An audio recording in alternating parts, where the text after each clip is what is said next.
Salut, bienvenue pour une nouvelle vidéo. Aujourd'hui, vous l'avez vu, c'est un update lecture. Et non, vous ne rêvez pas, il faisait déjà assez sombre dans le précédent et pourtant j'en tourne un troisième à la suite. En fait, si je le tourne pas aujourd'hui, il sortira pas en temps et en heure et ça me ferait chier. Donc je me suis dit, au pire, je le tourne.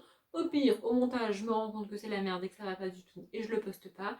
Mais au moins, j'aurais essayé. J'ai vite fait regarder les rushs du précédent et franchement, je trouve que c'est pas si mal. J'ai aussi espoir que d'ici la fin de la vidéo, le gros nuage se barre et qu'on ait un truc à peu près clair. Vraiment, voilà. Je suis désolée, j'ai fait au mieux. On est en hiver. Hein, moi, on n'est pas encore en hiver, mais on est dans une saison où il fait noir. Donc du coup, on y va. Et aujourd'hui, je vais vous parler enfin des livres que j'ai lus en novembre. Bon, j'avais commencé dans le précédent update lecture, mais là, c'est 4 livres lus en novembre. Hein. Il est temps que je parle du mois de novembre, vous me direz. Bref, on y va.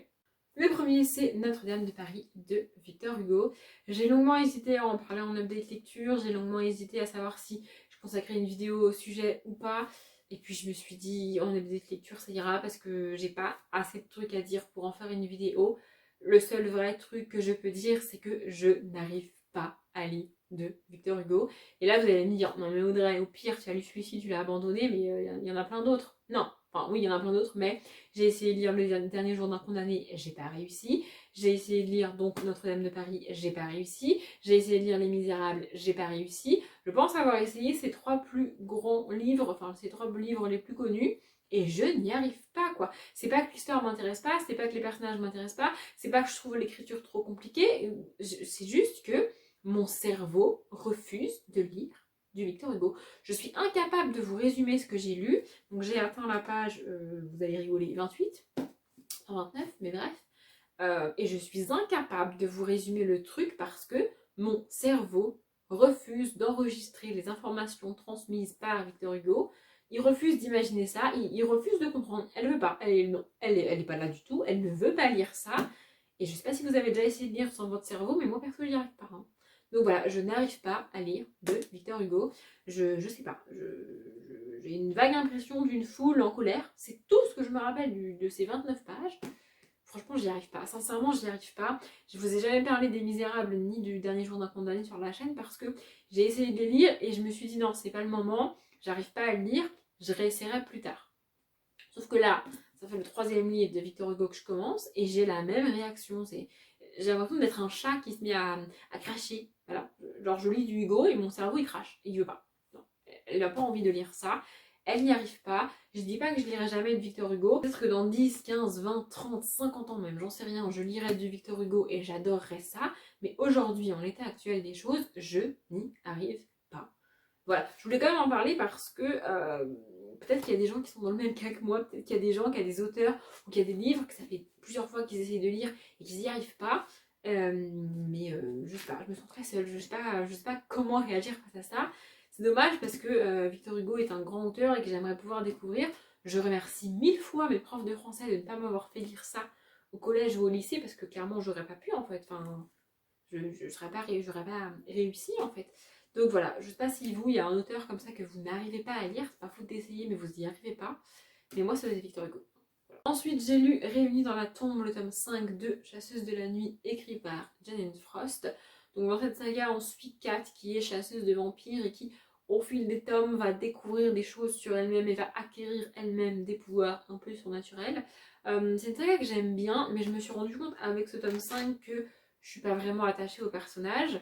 En fait, ce qui me dérange principalement, c'est que je crois qu'entre le tome 1 et le tome 2, on a plusieurs années qui se sont écoulées. Et du coup, au début du tome 2, on retrouve le personnage dans une situation qui n'a rien à voir avec la fin du tome 1. Et je pense que justement, les voir pendant ces années qui nous ont été cachées, moi, ça m'aurait aidé à m'attacher à eux, à les aimer, enfin, à les apprécier et à être vraiment avec eux dans l'histoire. Et là, du coup, ne pas nous raconter ce qui s'est passé pour eux pendant ces années-là, bah, ça a mis de la distance entre eux et moi. Alors, je parle pas pour les autres lecteurs, mais en tout cas, pour moi, ça a été le cas.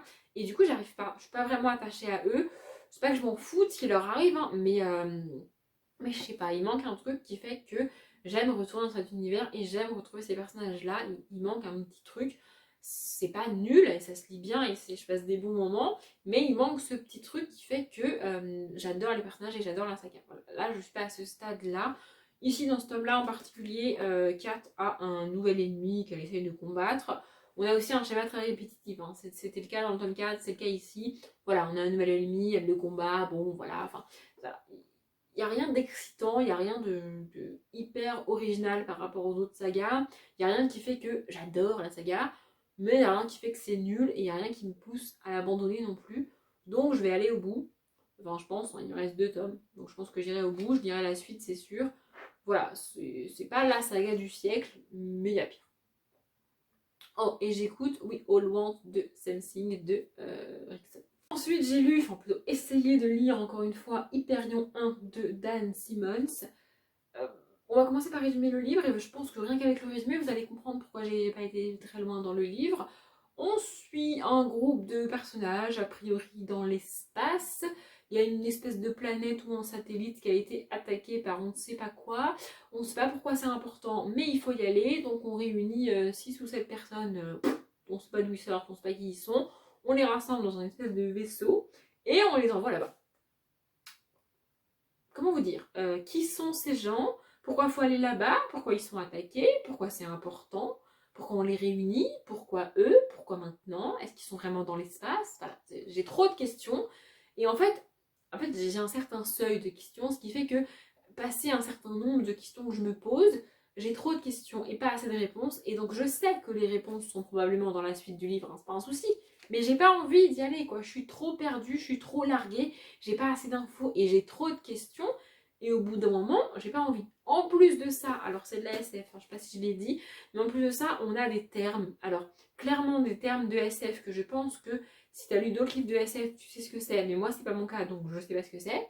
Et du coup, l'auteur, il te le définit pas. L'auteur, il part du principe que tu sais ce que c'est, que tu as lu d'autres livres de SF, que tu es informé, donc il te dit pas c'est quoi. Bah, c'est pas le cas en fait. En fait, ça m'a donné l'impression que la science-fiction est une espèce de club fermé et que si t'as pas les bases, et ben tu peux pas y aller en fait. Et moi, j'ai pas les bases, donc je peux pas y aller parce que le gars, il ne définit pas les termes de base quoi. Donc voilà, c'est un peu comme si on ne disait pas c'est quoi le soleil. Bah, si je sais pas c'est quoi le soleil et que tu me le dis pas, comment je peux deviner. Voilà, c'est exactement le genre d'information que je n'ai pas et que l'auteur ne me donne pas. Et en plus de ça, on a des termes inventés par l'auteur, genre année normale, et on ne te dit pas c'est quoi une année normale ou une décennie normale, je crois. Alors, je suppose qu'une décennie normale, c'est une décennie que moi je connais, mais en même temps, je me dis, c'est quoi l'intérêt d'appeler ça décennie normale et pas décennie tout court, ou de créer une décennie normale si ça correspond à ce que moi je connais comme décennie. Enfin, je sais pas si c'est très clair ce que je dis, mais en gros, je ne sais pas ce qu'est une décennie normale et l'autre il ne définit pas. Il y a plein de mots comme ça, inventés par lui ou de base du genre SF, qui ne sont absolument pas définis.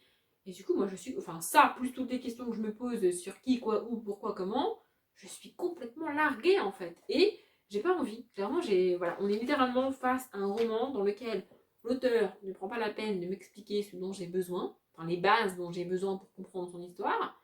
Bah du coup, moi j'ai pas envie de lire quoi. Enfin, je suis désolée, mais si je suis larguée quoi. Alors je vais pas aller très loin, une fois de plus, je me suis arrêtée à la page 29, c'est un peu mon chiffre sur le mois de novembre pour l'instant.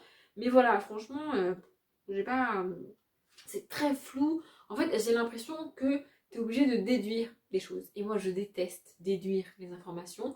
Soit tu me les donnes et il n'y a pas de problème, soit tu me les donnes pas et il y a un peu de problème, mais je peux faire avec.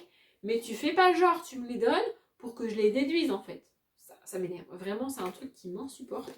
En fait, je me sens totalement débile en fait. Et ça m'énerve de me sentir débile. Hein. C'est pas un sentiment hyper cool.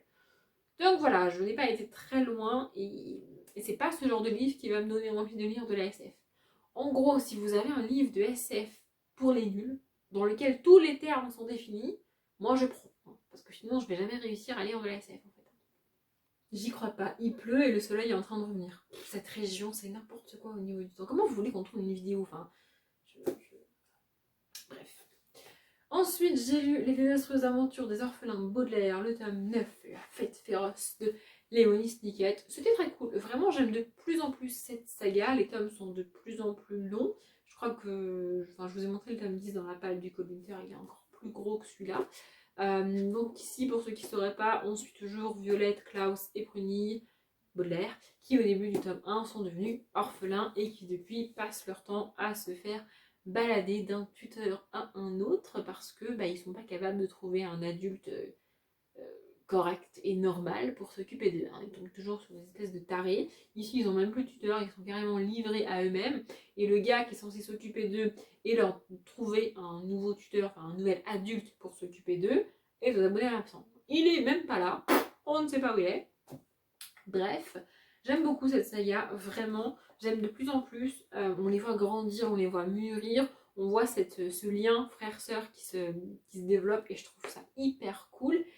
Et on voit aussi que certes ce sont les gentils, mais ils sont aussi amenés à faire des trucs pas cool, à faire des trucs un peu méchants, des trucs que les méchants font en général, alors ils sont les gentils de l'histoire. Je trouve ça cool cette nuance et cette dualité. Ça évite qu'on ait le monsieur parfait, gentil, tout va bien, et le grand méchant, nul à chier.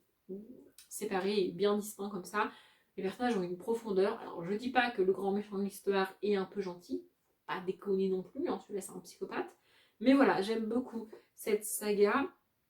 Et logiquement, dans le tome 10, on devrait avoir plus de réponses sur comment leurs parents ont disparu, qu'est-ce qui s'est passé, pourquoi eux, et voilà, pourquoi on s'est attaqué à eux au début, parce que ça on sait pas. Au tout début du tome 1, ils perdent leurs parents, et alors il n'y a personne qui enquête de pourquoi on les a tués, est-ce que c'est un accident, on ne sait pas, personne ne se soucie de ça. Et là on commence enfin à se poser des questions, enfin les enfants commencent à se poser des questions, et du coup on commence à avoir des réponses. J'espère qu'on en aura dans le tome 10, mais je pense que tout du moins on en aura d'ici la fin de la saga. Donc voilà, j'aime de plus en plus cette saga, je trouve ça très cool, ça se lit très vite et c'est très pédagogique, enfin c'est très pédagogue pour les enfants. On apprend des mots, on définit les termes, là pour le coup, c'est-à-dire que là il y a des mots que je sais ce que ça veut dire, et l'auteur, comme c'est pour enfants, il les définit quand même. Bref, je vais pas revenir sur le livre d'avant. Mais j'ai trouvé ça très cool, j'aime beaucoup cette saga. Je vous la recommande, elle commence à dater, c'est vrai, mais elle est toujours très très cool. Et pour les enfants, ça doit être juste top en fait. Et j'écoute UH, plus loin HUH, c'est le titre, de Julia Michaels en lisant cette saga.